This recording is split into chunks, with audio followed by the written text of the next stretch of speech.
Good afternoon, everyone. I call to order the meeting of the Senate Housing and Development Committee today. It is February 24th, 2025. And today, we actually have an exciting informational meeting to really delve deeper into this issue of rising elder homelessness. We know that the number of adults aged 65 and older experiencing homelessness is projected to nearly triple across the major U.S. cities within the next 5 years. We're lucky today, colleagues, to be joined by the director and producer of the film, as well as Bronwyn Carver, who was featured in the film. We've also invited some direct service providers who work with seniors who are unhoused today to help us better understand the reality on the ground for folks experiencing homelessness.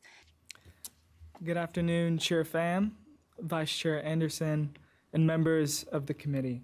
My name is Michael Larson, and I'm the Executive Director of Humans for Housing, the nonprofit that produced this film, and I'm an executive producer of the film that we watched, No Place to Grow Old.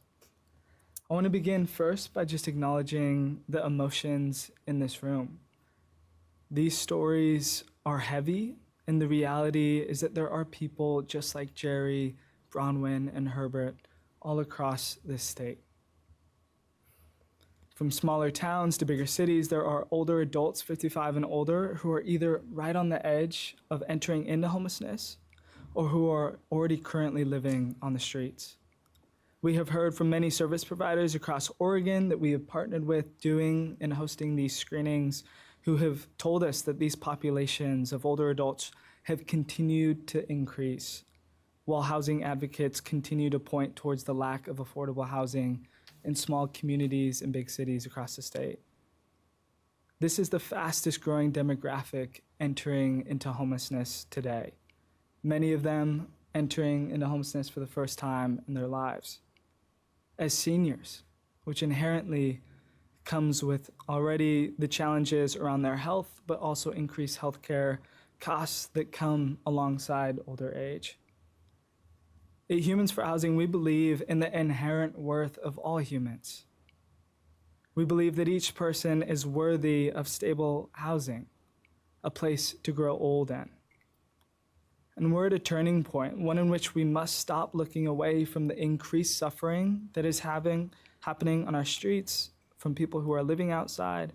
And this is a crisis that we've grown accustomed to. But it's important to remind ourselves that what we are seeing is not normal, and never can we lose the urgency of pressing towards these longer-term solutions around the issue. In this room, we have the opportunity to shape Oregon into the place we want it to be, an Oregon where all people's basic needs are met. So I want to leave you all with this.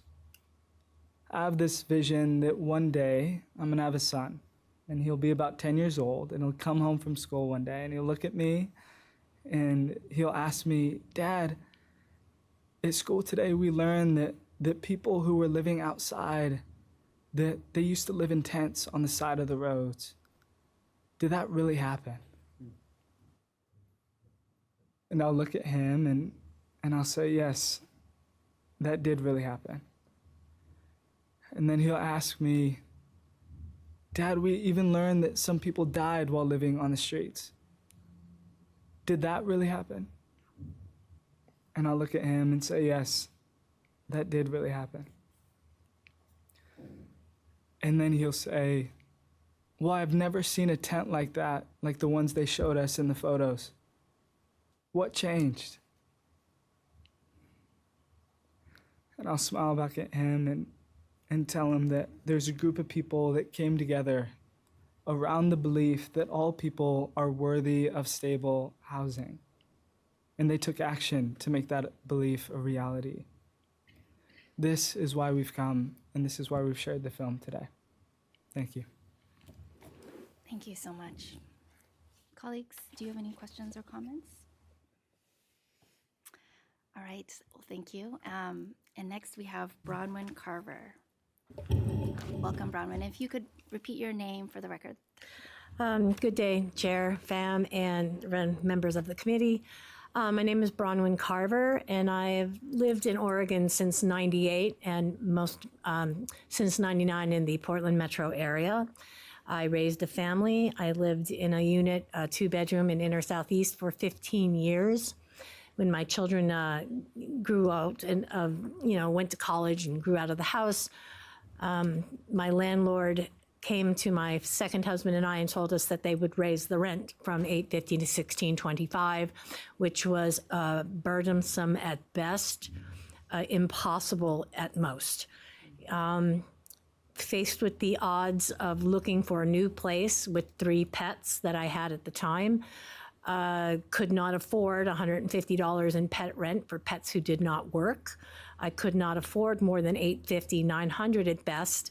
And we were finding 200 square feet for $900 as an average starting price point, with impossible amounts of money added to that. So moving costs piled on top of everyday costs, it just wasn't a feasible do for somebody who had a job, yes, but I am a low income wage earner. I don't come with a host of experience or great position. And that stated, becoming homeless was tolerable for the first 2 years as we lived in our van and was able to travel. But when the city of Portland towed my van, they plunged me into depths of despair that I had never experienced before in my life. Into a world of such nuance that I really am still recovering from and able to speak on only because I lived in it. And mind you, homelessness was my circumstance, but it wasn't my social group. And being able to gain housing, I just need you to know that the Housing First model truly works. I sit before you as a woman who has filed her taxes, maintained sobriety, speak with her children, seen her grandchildren for the first time. And these are all things that I could never have hoped to have accomplished sitting in a tent, mired in addiction, at the loss of my husband, my protector. Congregate sheltering does not work as a model overall. It is not a place where somebody, as an SA survivor, I feel safe in. I have mental illness. Don't feel safe in. I had a husband. I had pets. They ask you to leave every piece of humanity that you are behind in order to be handed a bed that you then must vacate at 8 a.m. the next morning. In order to provide shelter for those who are in the most need, yes, wraparound service is very imperative, but also outreach workers who reach the camps, and it did take them 2 years to convince me that they had my best interest at heart, and had it not been for them, I never would even have known that Section 8 was about to open their progress to trying to get a voucher. So that said, I just need you to know that the Housing First model is the right model. Thank you. Thank you so much. And thank you all for coming here today. I think I can speak for everyone to say that the movie was incredible, and then to have it supplemented with the direct experience of you all as service providers and people with lived experiences is very helpful. There were 2 things that really struck me. One was when the gentleman in the movie said he was working really hard to stay ahead of the game, the first gentleman who spoke. And I was thinking, well, the game was the predatory lending that took advantage of him, right? And that he had to try to make a big... And the other thing that struck me was the sense of shame that people in the movie expressed, and the renewal when people are housed. And the shame should be on us, as society, for not being sure we have enough housing available that's affordable to people.